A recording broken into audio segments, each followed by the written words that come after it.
సిద్దిపేట పట్టణం 7వ వార్డులో వివిధ వర్గాలకు బాకీ పడిన కాంగ్రెస్ బాకీ కార్డుల పంపిణీ కార్యక్రమం నిర్వహించారు. ఈ కార్యక్రమంలో మున్సిపల్ చైర్మన్ మంజుల రాజు నర్సు, పట్టణ పార్టీ అధ్యక్షుడు కొండం సంపత్ రెడ్డి పాల్గొన్నారు. ఈ సందర్భంగా మాట్లాడుతూ 420 హామీలతో ప్రజలను మభ్యపెట్టి అధికారంలోకి వచ్చిన రేవంత్ రెడ్డి ప్రభుత్వం ఇప్పటివరకు ఒక హామీ కూడా సక్రమంగా అమలు చేయలేదని తీవ్రంగా విమర్శించారు. గత 25 ఏళ్ల పాలన ప్రజలకు ఇచ్చిన హామీలను అమలు చేయడంలో కాంగ్రెస్ ప్రభుత్వం పూర్తిగా విఫలమైందన్నారు. ప్రధానంగా రైతు భరోసా కింద ఒక్కో రైతుకు ఇప్పటివరకు 2 లక్షల రూపాయల వరకు బాకీ పడిందని, వరి పంటలకు బోనస్ కింద ఎకరాకు 12,500 ప్రకటించినప్పటికీ ఇప్పటి వరకు రైతులకు సుమారు 50,000 వరకు బాకీ ఉందని, నిరుద్యోగులకు 2 లక్షల ఉద్యోగాలు కల్పిస్తామని, నిరుద్యోగ వృద్ధి కింద 24 నెలలకు 96,000 రూపాయలు ఇస్తామని చెప్పి ఇప్పటికీ అమలు చేయలేదని అన్నారు. అలాగే ఆటో కార్మికులకు సంవత్సరానికి 12,000 రూపాయలు చొప్పున ఇవ్వాలని ప్రకటించి ఇప్పటి వరకు 24 నెలల బాకీ పెండింగ్ లో ఉందని, మహాలక్ష్మి పథకం కింద మహిళలకు నెలకు 2,500 రూపాయలు ఇవ్వాలని చెప్పి 24 నెలలకు 62,500 బాకీ పడిందని, వృద్ధులు బీడీ కార్మికులకు నెలకు 4,000 రూపాయల పెన్షన్ హామీ ఇచ్చి 24 నెలలు బాకీ పెండింగ్ లో ఉందని, దివ్యాంగులకు నెలకు 6,000 రూపాయల పెన్షన్ హామీ అమలు చేయకపోవడంతో 24 నెలలకు 50,000 వరకు బాకీ ఏర్పడిందని తెలిపారు. కళ్యాణ లక్ష్మి పథకం కింద ఆడబిడ్డల పెళ్లిలకు తులం బంగారం ఇస్తామని ప్రకటించినా ఇప్పటి వరకు అమలు చేయలేదని, విద్యార్థులకు స్కూటీలు ఇస్తామని ఇచ్చిన ఎన్నికల హామీ కూడా నేటికి కార్యరూపం దాల్చలేదని విమర్శించారు. ఫీజు రియంబర్స్మెంట్ గా సుమారు 8,000 కోట్ల బాకీ ఉండడంతో లక్షలాది మంది విద్యార్థుల చదువులు ప్రశ్నార్థకరంగా మారాయని, ముఖ్యంగా బడుగు బలహీన వర్గాలకు చెందిన విద్యార్థులు చదువులకు దూరమయ్యే పరిస్థితి ఏర్పడిందన్నారు. అదేవిధంగా రైతు కూలీలకు సంవత్సరానికి 12,000 రూపాయలు ఇస్తామని చెప్పి ఇప్పటి వరకు ఒక్కో కూలీకి 24,000 వరకు బాకీ పడిందని ఆరోపించారు. ఈ కార్యక్రమంలో 7వ వార్డు బీఆర్ఎస్ నాయకులు, కార్యకర్తలు పెద్ద సంఖ్యలో పాల్గొన్నారు.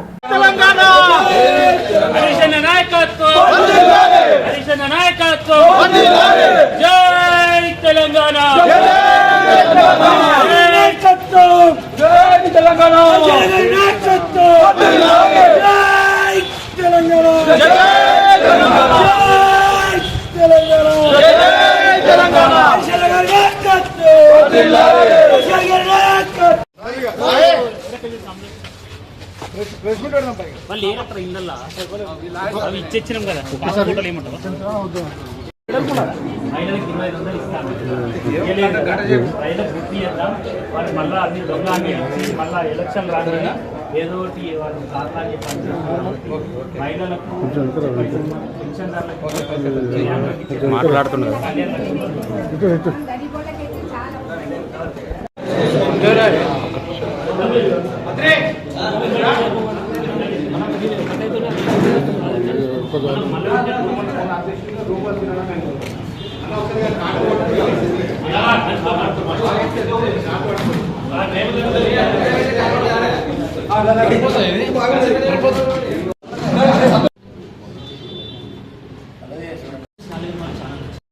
ఓకే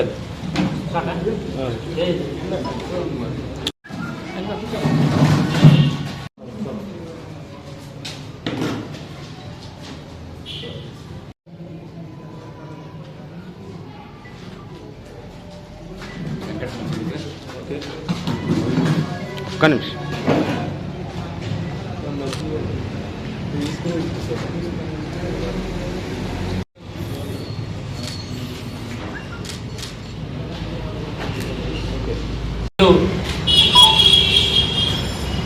ఏదైతే ఈ కాంగ్రెస్ ప్రభుత్వం 6 గ్యారంటీలు 420 దొంగ హామీలు ఇచ్చి గద్దెనెక్కిందో, ఏ ఒక్క హామీ నెరవేర్చకుండా ఈ ప్రభుత్వం టైంపాస్ చేస్తూ ఉన్నది. ఎప్పుడో చెప్పారు వాళ్ళు, ఏమని చెప్పారు, మేము గవర్నమెంట్ రాగానే 2,000 పెన్షన్ను 4,000 చేస్తాం, వికలాంగుల పెన్షన్ను 6,000 చేస్తాం, బీడీ వర్కర్ పెన్షన్లను 4,000 చేస్తామని చెప్పారు. రైతు భరోసా పెంచుతామని చెప్పారు, రైతు బంధు పెంచుతామని చెప్పారు, స్కూటీ ఇస్తామన్నారు, రకరకాల 420 హామీలు ఇచ్చారు. ఈ హామీలు ఇచ్చి ఎగొట్టినారు. దాన్ని మేము ఎప్పుడన్నా ప్రశ్నించిన కొద్దీ మా మీద కేసులు పెట్టుకుంటూ టైంపాస్ చేస్తూ ఉన్నారు. ఇది ప్రజలకు గుర్తు చేయడానికి మా హరీష్ సూచన మేరకు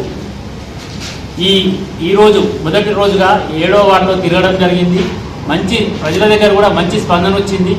ఏంటివైనా కూడా నిజమే బిడ్డ, మీరిచ్చిన పెన్షన్సే వస్తూ ఉన్నాయి, మీరిచ్చిన కళ్యాణ లక్ష్మి వచ్చింది, మీరు ఇప్పిన అప్పుడు ఇచ్చిన రైతు భరోసా కూడా అదే మీరిచ్చినే మీరు పైసలు ఇప్పటి వరకు కూడా మన రైతు భరోసా రాలేదు. మాకు రైతులకు ఇచ్చే లోన్ కూడా మాకు మాఫీ చేస్తా అన్నాడు, అవి కూడా మాఫీ చేయలేదని మాకు మంచి స్పందన వచ్చింది. ఈ మంచి స్పందనతోని మాకు ఇవాళ ఇంకొంచెం మాకు ఎంకరేజ్మెంట్ అయ్యి ఖచ్చితంగా రేపటికెళ్ళి మా మున్సిపాలిటీ ఉన్న ప్రతి వార్డులో ఈ ప్రభుత్వంకు మెడలు వంచేదాకా ప్రతి వార్డులో రైతు బాకీ ఈ కార్డులు మేము ప్రతి ఇంటింటికి చేరవేసి గవర్నమెంట్కు దిగచ్చే విధంగా మేము కొట్లాడతామని మా సిద్దిపేట బీఆర్ఎస్ పార్టీ తరఫున చెప్తాము. మా బీఆర్ఎస్ నాయకులు పొద్దున్నూరులో వార్డులలో తిరగడం జరుగుతుంది. ఏంటంటే మన ముఖ్యమంత్రి రేవంత్ రెడ్డి గారు 6 గ్యారెంటీలని మనకు హామీ ఇవ్వడం జరిగింది. ఈ హామీలలో ఏంటంటే ఫస్ట్ ఒక లేడీస్కు సంబంధించి ఒక బస్సు ఫ్రీ పెట్టిండు. ఆ బస్సు ఫ్రీ పెట్టి ఏంటంటే ఆడోళ్ళు జుట్టు పట్టుకునే విధంగా కొట్టుకునే విధంగా చేసిండు. ఆయన బస్సు ఫ్రీ పెట్టకపోతే బస్సులలో పోయే వాళ్ళం కాదు, ఇన్ని సంవత్సరాలు ఉండేది. ఆయన బస్సు ఫ్రీ పెడితేనే ఇన్ని రోజులు పోతున్నామా? అదేంటంటే షాట్ల తవుడు పోసి కుక్కల కొట్లాట పెట్టినట్టు పెట్టిండు. ఏంటంటే 6 హామీలను మర్చిపోవడానికే ఈ బస్సు ఫ్రీ, ఇంకేదో మాట్లాడితే ఇంకేదో ఫ్రీ చెప్తాడు తప్ప ఈ 6 ముచ్చట్లు అయితే మాట్లాడతలేడు రేవంత్ గారు.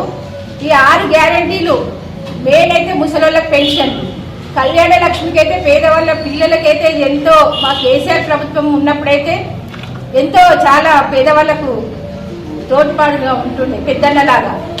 ఇప్పుడు ఆయన ఏంది తులం బంగారం లేదు, కళ్యాణ లక్ష్మి లేదు, షాది ముబారక్ లేదు, ఇవన్నీ పక్కన పెట్టేసి మేము అవి ఇస్తాము ఇవి ఇస్తాము, ఎలక్షన్లు రాగానే ఇంకేదేదో అన్ని పిచ్చి పిచ్చి ముచ్చట్లు చెప్తా ఉన్నాడు రేవంత్. ఇవన్నీ ఫస్ట్ 6 గ్యారెంటీలు మేము 6 గ్యారెంటీల కార్డులు అంచుతా ఉన్నాము. ఏ ఇంటికి పోయినా కానీ ఈ 6 గ్యారెంటీల కార్డులో డబ్బులు ఇచ్చిన తర్వాతనే ఓటు అడగాలని మేము రేవంత్ గారిని కోరుతున్నాము. మిగతా మా సిద్దిపేట పట్టణంలో ఇంతకుముందు మా బీఆర్ఎస్ ప్రభుత్వం ఉన్నప్పుడు 300 కోట్ల డబ్బులతోటి యూజీడీ పని స్టార్ట్ చేసినాము. మా ప్రభుత్వం ఉన్నప్పుడే మళ్ళీ 1,170 కోట్లు ఖర్చు పెట్టి మళ్ళీ అవే డబ్బులతోటి ఇప్పుడు యూజీడీ పనులు స్టార్ట్ చేయబోతున్నాము. ఆ ప్రభుత్వం వచ్చిన తర్వాత ఎవరికి ఏమి ఇచ్చింది, ఎవరికి ఏమి ఇయ్యలేదు. ఇచ్చినా అంటాడు, ఏమన్నంటే కాళేశ్వరం అంటాడు. ఏవో ఇవన్నీ మర్చిపోవడానికి అన్ని ఏవో రకరకాల ముచ్చట్లు చెప్తూ ఉంటాడు. ఆయన ఇచ్చేటి మాత్రం ఇస్తలేడు. ఈ కాళేశ్వరము లేకపోతే ఇంకేదో ముచ్చట, లేకపోతే ఇంకేదో అంటూ ఉంటాడు. ఆయన చెప్పే ముచ్చట్లు అన్నీ తప్పు. ఎందుకంటే ఫస్ట్ ఈ 6 హామీలు ఇచ్చిన తర్వాతనే ఆయన మాట్లాడాలి, ఎలక్షన్లలో తిరగాలని మేము కోరుతున్నాం.